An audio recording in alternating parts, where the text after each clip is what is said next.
Energy Secretary Spencer Abraham on oil money going to bad purposes. I was really shocked to hear an admission like that from Susan Rice. Were you?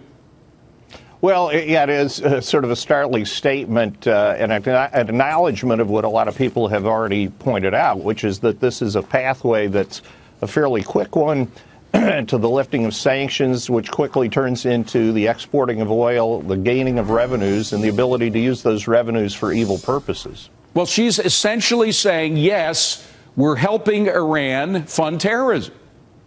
I know it sounds exactly like the rhetoric of the people who have opposed this deal from the beginning, and with good reason. I think that we should assume the Iranians will act as expeditiously as they can to get those sanctions lifted, and then once that happens, the oil starts flowing out, the money starts flowing in, and how that money's used as a state sponsor of terrorism in various places, we don't know, but we can speculate that it's going to be for very bad purposes. Secretary Abraham, I don't mean to switch gears entirely for you, but as former energy secretary, you were involved in a lot of security issues regarding our own nuclear weapons. I don't know if you heard Dwayne Claridge, former CIA operator, just talking about his suspicions that Saudi Arabia already has a nuclear weapon. Do you know anything about that at all?